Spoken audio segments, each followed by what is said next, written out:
right, hello. Hopefully we get some people jumping on here. Okay, so if you are new and you have not joined us before on a Tuesday night, my name is Lindsay. This is my husband Jess. We're here every Tuesday at 7:30 and we are answering questions that are sent in by you guys. There's no limit to the questions. You can kind of send in whatever you like about riding, training, reining cow horses, ranch riding, whatever you like.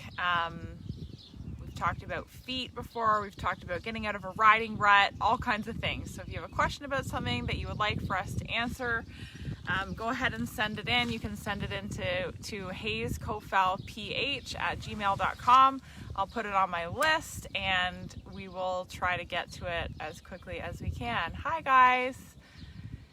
Yes, so as you join us, if you can let us know that you're here, that would be great. Then we know that you can hear us. And hi Rose, hi Robin.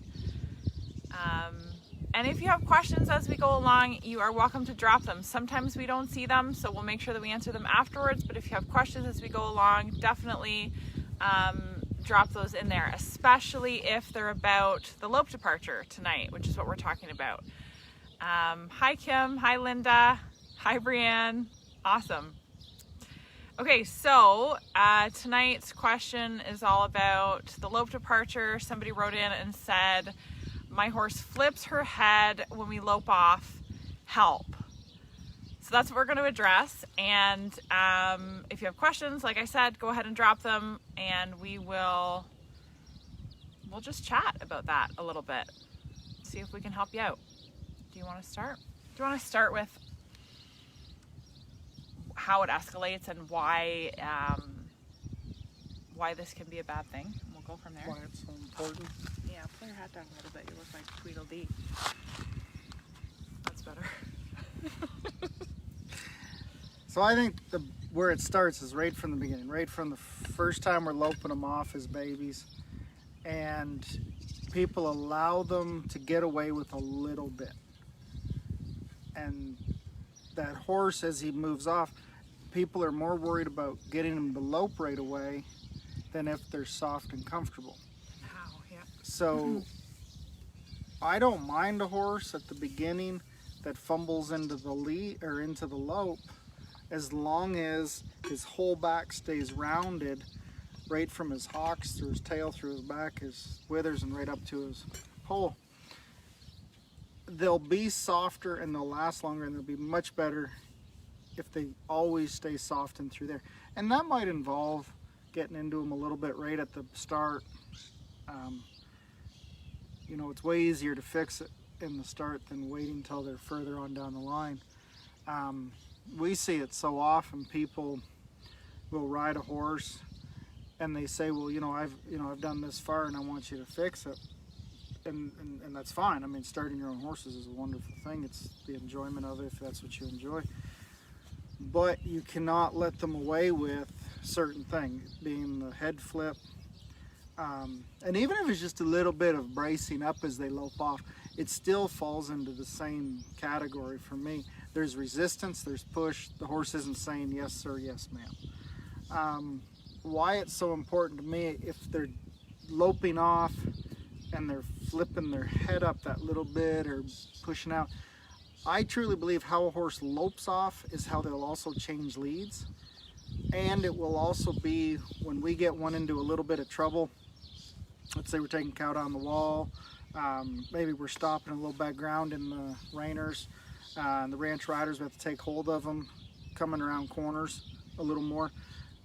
Whenever there's a pressure situation, they're gonna revert back to pushing on that bridle. Instead of saying yes sir, yes ma'am, they're gonna push into that bridle just a little bit. They hollow their back out, they're stiff, it doesn't work. So when people start them out and they say, well, he's doing pretty good, but he's just doing it a little bit. Well, if there's a little bit there, that's the problem. Where it escalates is then the horses get bracy and they get fighting it and they get pushing into it. No matter what discipline you want to do. The problems from the show horse, yes, I know. You're clapping.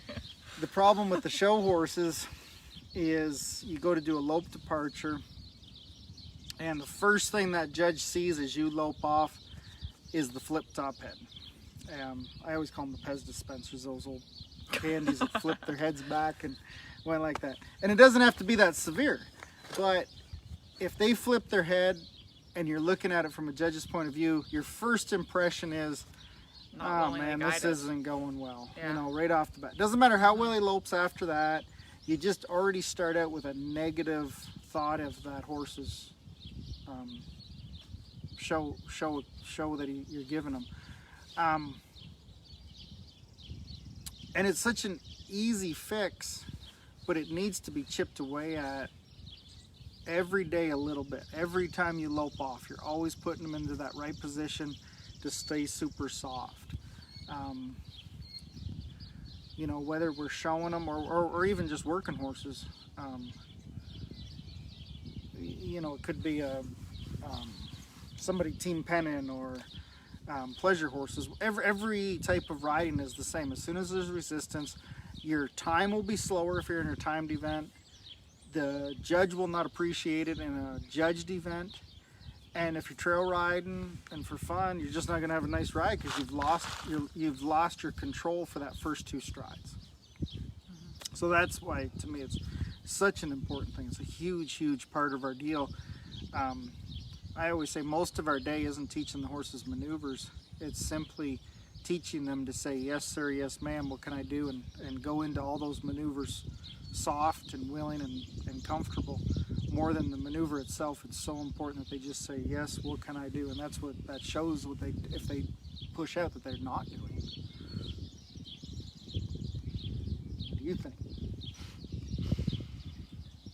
Well, I think very much the same thing. I think a horse in nature, you know, is not going to practice loping off where it's collected up, you know, and it's loping off onto a small circle in an indoor arena. Typically, if a horse is, I mean, unless it's exceptionally bred, it's probably not going to lope off in that frame. It's something that we have to teach them how to do.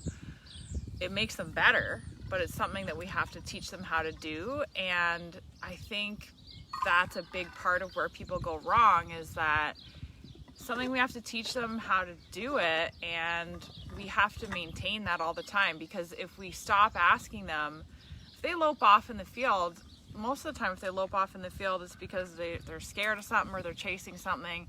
They're not bridled up and carrying themselves, you know, correctly. They're just running. So it's something we have to teach them to do, and we have to make that be the familiar thing rather than the way that they would want to do it kind of on their own.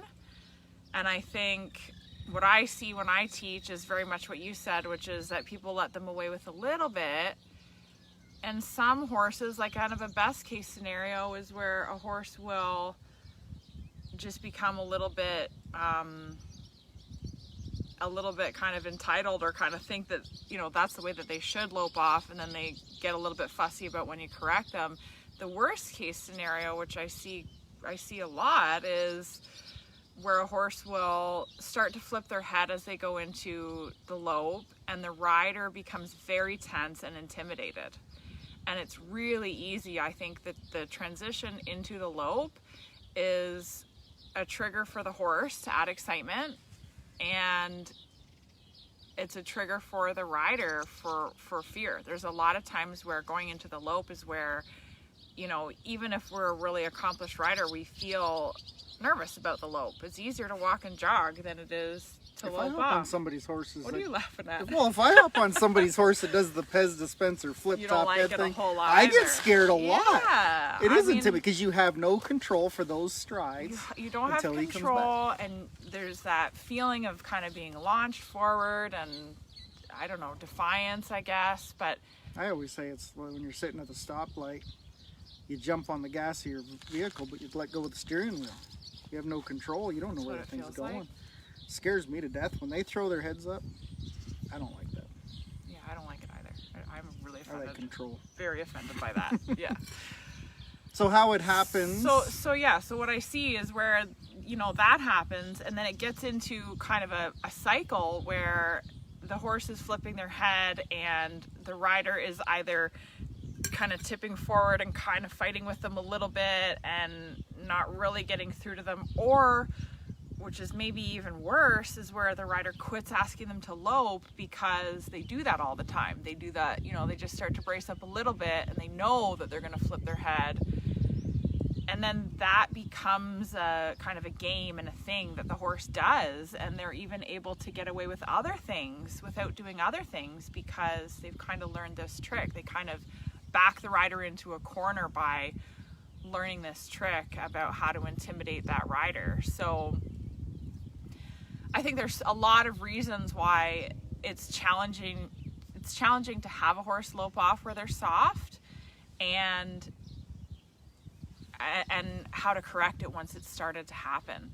And you know what we should talk about before we go any further is lameness and soreness and veterinary stuff, because I'm pretty sure that you are not a doctor of veterinary medicine, and I know that I'm not, since the last live that we did. Well, I think just like every of them, if one's flipping their head, you have to address pain. You always have to address pain. right. Cheap bits Yeah. cause a lot of problems. Yeah. Cheap spurs have gotten a lot of people into problems Cheap saddles that don't fit. that don't fit. Yeah. Sore backs is a big one.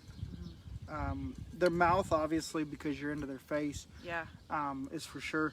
But a lot of times when we see horses, it'll be, you know, maybe the person is either sitting up in a certain way, getting maybe in their withers a little bit too much as they lope off. The horse is sore. Anything that makes that horse not want to engage and drive from behind and push through. So if they're sore in their front feet, sore in their backs, sore in their mouths, neck, any of those situations, and it can be from a million different things. I was shoeing one the other day and we didn't notice until we looked at the horse, but the last like 4 ribs were swollen on the one side only. Oh my gosh. And swollen like enough that like it was big enough that you definitely would, Like from getting kicked or what? no idea, could have rolled. And that's the thing, right? This isn't even a riding horse, this is just an old broodmare. Did she get cast in the stall? Did something stay? You know, who knows? There's a million things, so you always have to look at that. Yeah. If I have a horse that's really good in the face, and then all of a sudden one day he starts throwing that head up a little bit, I'm going to definitely look and say, hey, something's changed. So that's aside from that. So let's assume all horses have, you know, we've now looked them over, they're sound. Things that I think cause it are too straight of ports, I think, are a big one. And that horse gets a little bracy in there and then everybody starts to let go. Can you explain what that means, what too straight a port means for people who don't know what that means? Well, anything in the bit, in the mouth, that's straight up and down, the horse doesn't have a place to balance in there. Yeah, Ports like are meant to be opposed to swept back a little yeah. bit. So that horse can't come up and get that impulsion from behind and lift that head in to that lope departure. And 9 times out of 10, if the horse is a little bracy, the first thing everybody goes to is they just start, you know, kick with some spurs. And I'm all for drive them forward, but you can't spur them forward. You push in there so that that back lifts up and they draw up and they use that back end and they come forward.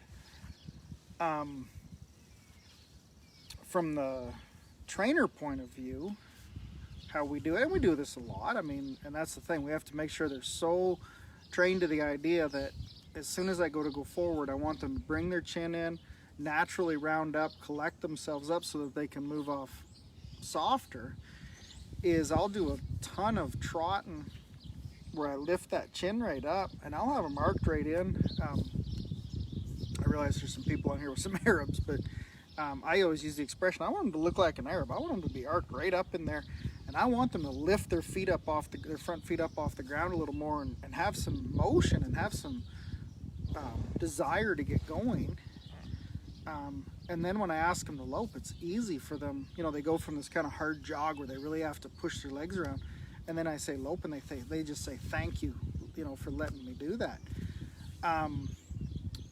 9 times out of 10, it's just a lack of motivation from behind. You know, people are trying to chase them and they're up like that.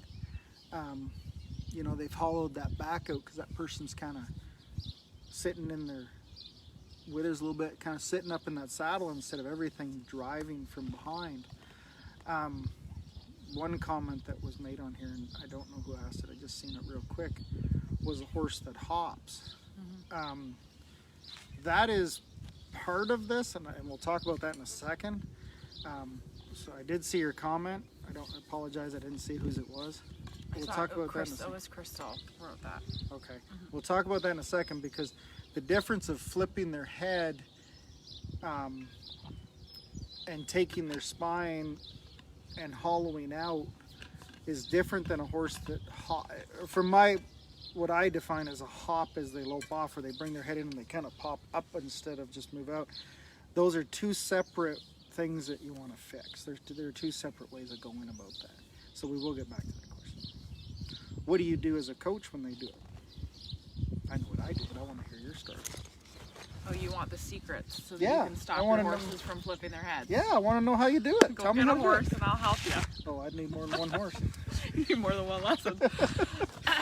Okay, well, I feel like purely from an equitation standpoint, if we're assuming that the horse is sound and comfortable and there's no pain, and we're just looking at the ride. We're only looking at the rider, which I tend to, when I'm diagnosing stuff, I tend to look at the rider before I look at the horse. And you look kind of the other way, I feel like.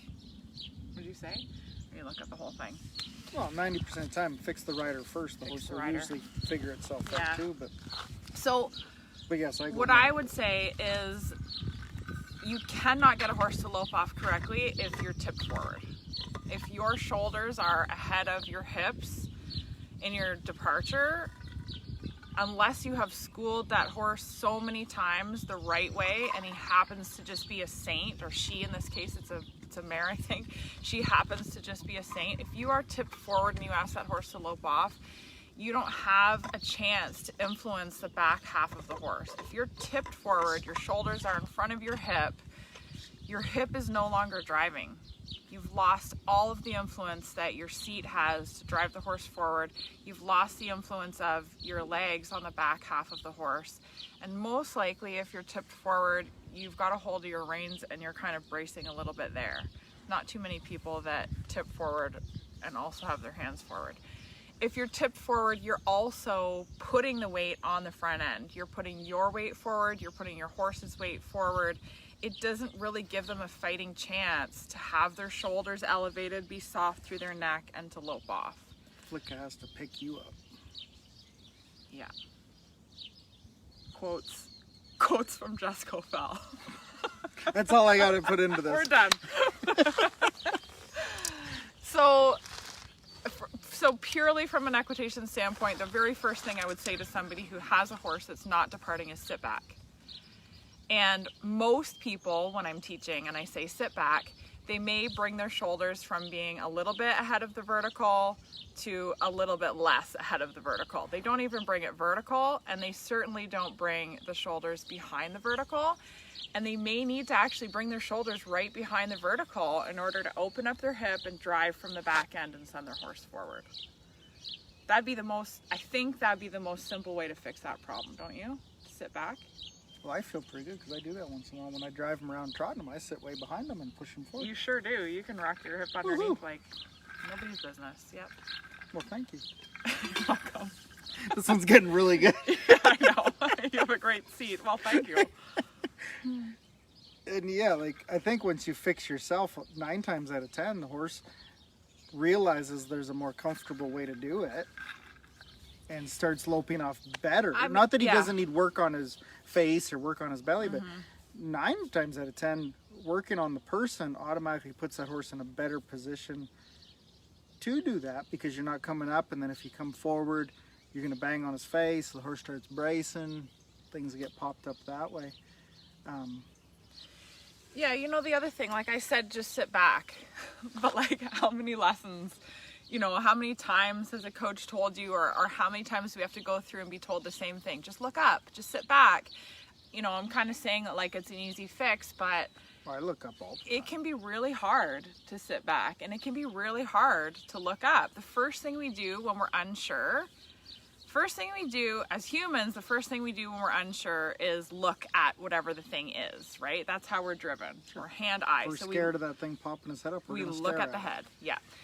And if there's a little bit of fear, the first thing we go to is fetal position, which people laugh when I say that to them when they're on a horse, but it's true. The very first thing you do when you're scared is you start to go into fetal position. So you start to curl in, look down, round your knees up, and you're basically putting yourself in, I call it launch position, because if you're rounded in the fetal position and your horse is anything from the back end, you get launched. It's not an easy thing to do. We're saying it like it's an easy thing to do. It's not an easy thing to do. And, you know, it can take some good coaching. It can take riding a different horse that you're more comfortable on, all kinds of things, to get to the point where you can do it really, really effectively. Yeah. And then on the other part of it, if one does flip their head up, when they come in and we work them, you know, it's hard for the people to learn to do it. But once they've learned that habit, Once they've Well, got whacked it's- in the face by a horse head the first time, you mean? well, I wasn't thinking that somebody was going that extreme, but Yeah, well, that's what from can the trainer happen. of the horse Yeah. part though, you know, we work them pretty hard to where that's never an option. And like I'll roll my hips underneath and I'll trot those things, and I mean they're just crawling underneath themselves, so that it's, hey, you can come here, you can roof that back, and you can really drive underneath. It's not an easy fix, even on to fix the horses part of it. It's harder always to fix the people because we don't listen. When you give me a lesson, I just don't listen. But it is hard to fix the horses. What? What are you talking about now? When you help me, Yeah. I don't listen. Yeah. I should. Yeah. But you got to drive them up, and that's so important. And every discipline is the same. Them horses have to drive from behind. They have to get underneath themselves, and they have to come up through that jaw, up through that neck. That back lifts that little bit so they can use them hocks so that they don't pop up there. Things we see so often with the non-pros, you know, when they're showing or when they're schooling, is they don't want to get into that horse and cause the problem. And Yeah. you know, they stay so Yeah. loose rein, the horse kind of bounces a little bit, and then when we go to fix it, the horse goes, well, why are you touching me? You're not supposed to be here. Yeah. And then we have to back it up and say, well, it's my bit. I'm going to put it here, and you need to, you know, go where I want you to go. It's way easier to do it just a little bit every day.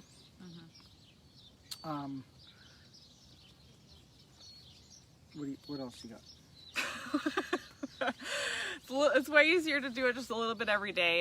It's easier to learn about what it is that you do want, you know, the whole picture, not just, you know, the problem is not just that the horse is flipping the head. The problem is the whole body, that, you know, something has gone wrong with the whole body of the horse. So getting back to like the foundation of true horsemanship and how a horse should truly go, that's where you need to go, and you need to work on that foundational stuff, I think.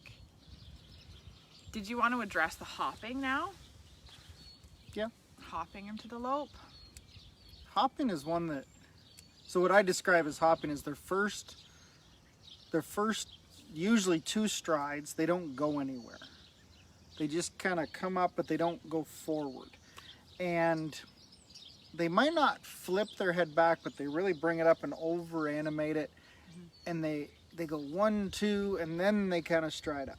So the problem with it is, A, it's not effective. It looks horrible.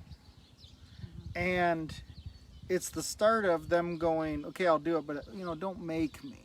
You know, don't rush me into this. What is the very least I can do to get the release Right. of pressure? And a lot of that is caused from people pulling on their mouth and not driving from behind, the same thing. We see it a lot in the show horses. And again, getting back to that sentence, whatever they lope off as is usually how they will change leads. So if you have one that kind of backs up and hops those first 2 strides, 9 times out of 10 when you go change leads, they'll do the same thing, and they kind of put this little hop. It loses all the forward momentum. You lose your cadence in there. So now all of a sudden you might have a nice lead change horse and it doesn't go anywhere.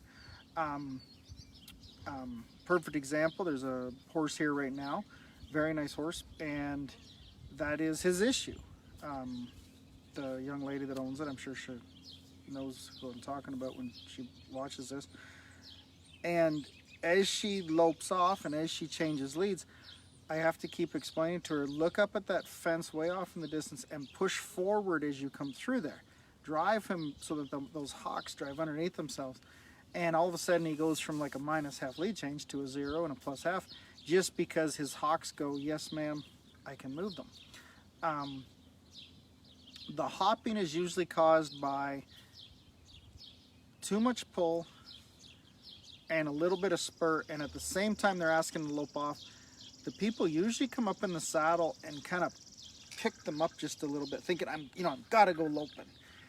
Compared to take it easy and say, we are going to stay down here, we're going to lope forward.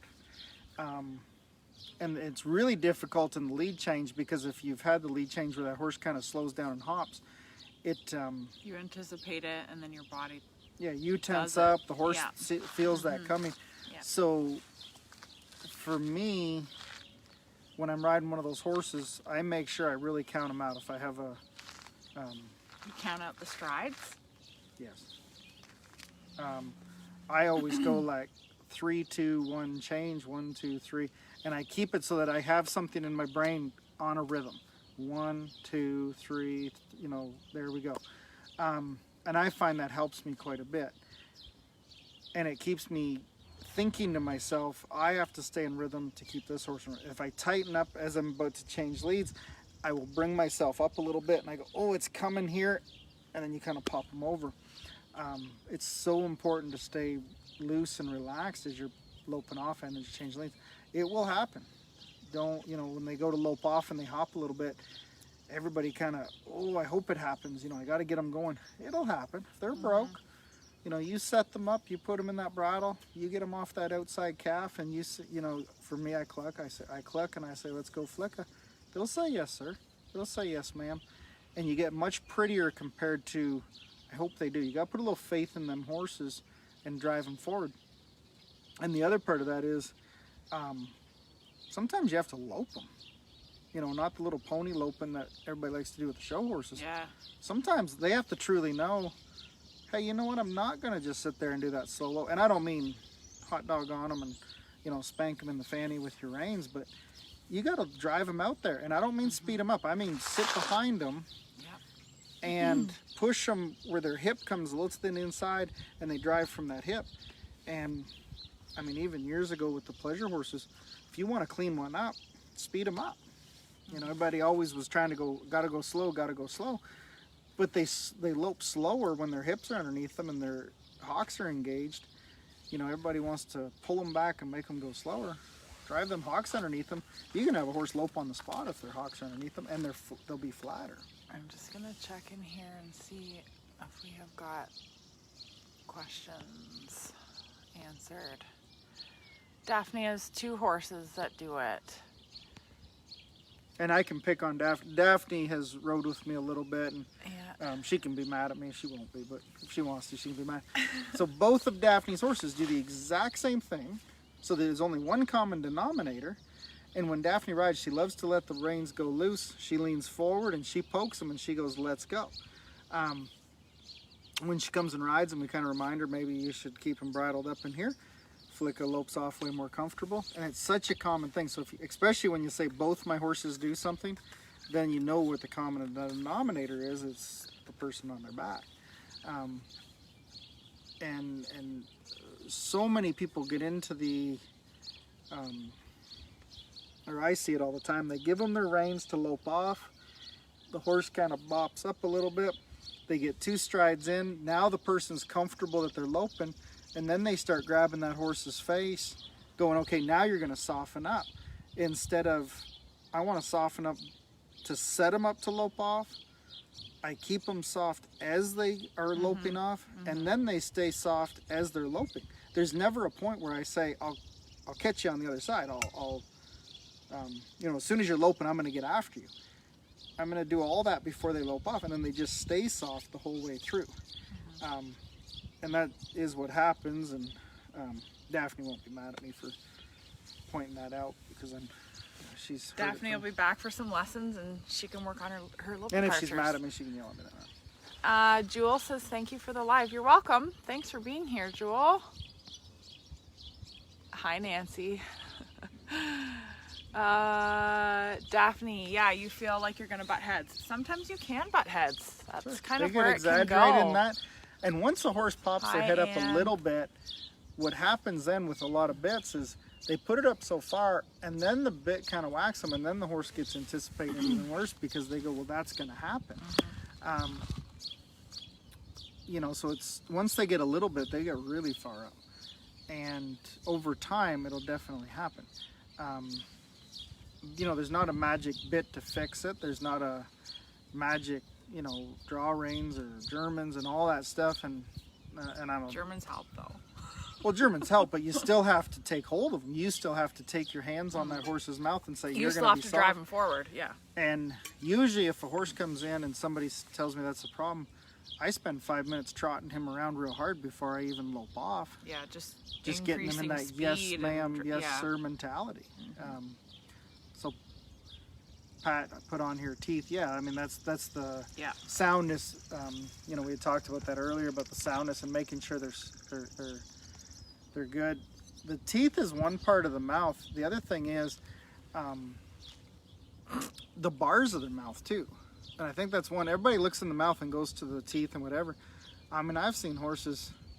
I had one a bunch of years ago, and oats got down in between its gums, in front of the gums, and got really sore. Like in between the gums and the teeth? Like right on the front of those back teeth, and it got down in there. And they cleaned almost it like up. when you eat popcorn, get that like. Oh yeah, but this got deeply embedded, and it was a very nice horse, and it took a long time to heal up. I forget the name of the gentleman that rode the horse. It doesn't matter. Anyways, he told me this was happening on this nice horse. I thought, there's no way. That's too nice of a horse for that to be having that problem.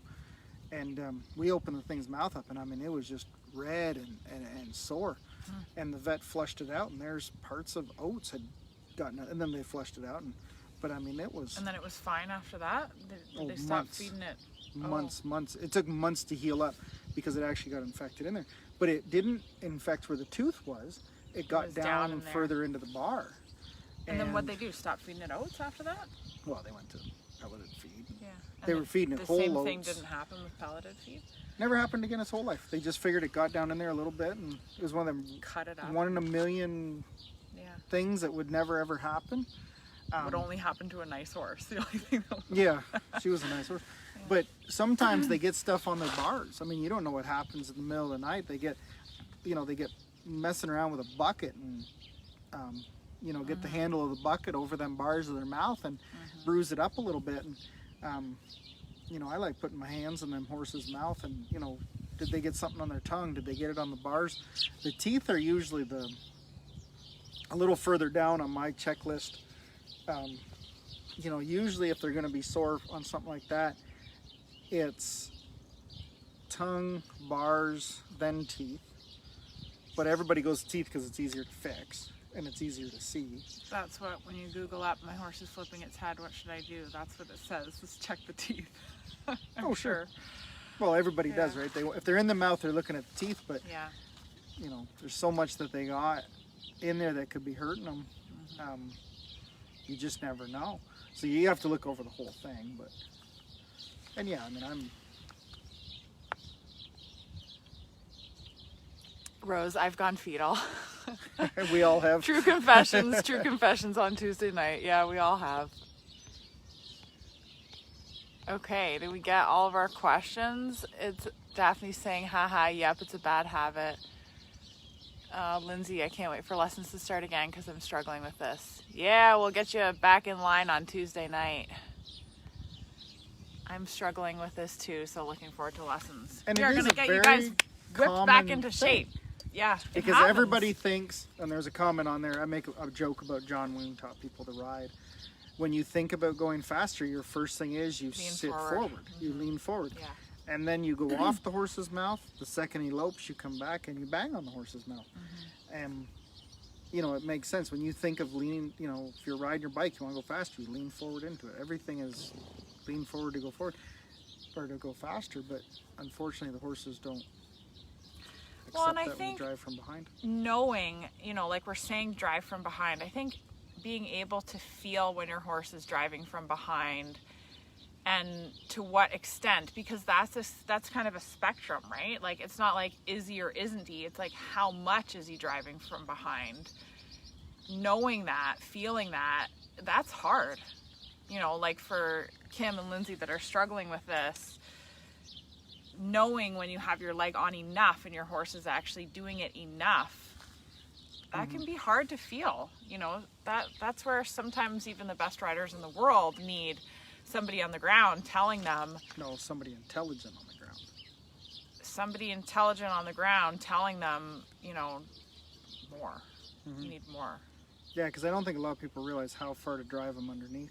Yeah, I don't realize. I don't know all the time when I'm doing it. Like you have to tell me a lot of the time, like, you know, push harder, do it more, push harder, or, you know. The way I was always explained is if you don't have 6 inches and if your back feet aren't in front of in the front by 6 inches on the ground when they hit, you can drive them harder. If you're what? Like their back feet can't get up in front of their front by 6 inches. Up in front of their front by 6 inches. You can drive harder, which basically meant keep driving. You've never got enough. But how do you feel that when you're in the saddle? Like sometimes that's hard to feel. Sometimes you feel an improvement, but it's still not enough. Yeah. And that's one of my favorite exercises too, right before we show a horse. Instead of spinning them, instead of loping them and running them down and stopping, like everybody thinks you should do it right before you go in the pen. You trot those things around where they're bridled up and they're underneath themselves, because you're getting them collected. You're getting them out of that slow mentality of, oh, I'm lazy. You're getting them into that yes sir, yes ma'am mentality. And they're woken up to the idea of, yeah, I'm gonna go work, I'm gonna go do something, let's go play this game. Yeah. So if you're at a show or a cattle works or anytime, whatever kind of showing or competition you want to work on. Oh my gosh, even if you're gonna go trail riding, if you drive your horse up before you go out on the trails and get them really paying attention. Sure, because when they get into trouble, that's where I'd stick them, right? I go, hey, you're gonna push up in here, so you pay attention to me instead of the car coming at me or the deer or whatever. But they sure last long, because you got that switch where they go yes ma'am, yes sir, more and more, and everybody thinks we should spin them a whole bunch before we show them or stop them a whole bunch, but just by that point they should know their job. And that flip top head thing really comes from, yeah, I'll lope but don't make me, oh, don't push on me. So we just put them into that yes sir, yes ma'am mentality. So important. And then when we coach, we can do the same thing. Make the people be in the yes sir, make the people yes, work extra hard. Yes sir. What was yes, that? Ma'am. Yes ma'am. Drive them up. Okay, hopefully that gave you guys a little bit of help with your departures, maybe a little bit of motivation to drive a little more or learn a little bit more about what it is to drive up from behind.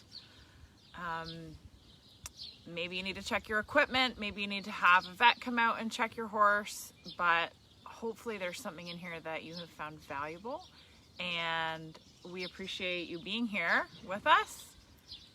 We'll see you next week. Next Tuesday, same time, same place. When we're back giving lessons. We'll have humans here with us. The world will be back they might to be normal. walking, the arena will be full, might be walking their horses out. Not full. They'll be hiding because they don't want to be on the live. Yeah. Only up to 10 people. No, less than 10 people. COVID protocols in place. Thanks for being here, you guys. Make sure that you send us in your questions if you have one. We also have set aside the last Tuesday in the month for a youth question. So we have a couple of those. I think we can probably address more than one in that session. So if you have a youth rider who has a question for us, there are no questions that are off limits. There are no stupid questions. Send them in. We will answer them. And good luck with your horses. So if I get a youth kid to send in a question and ask you to dance for them, is that like a No, it's not like a trick or treat thing. It's like a we'll answer a question. Okay, thanks you guys. Good night.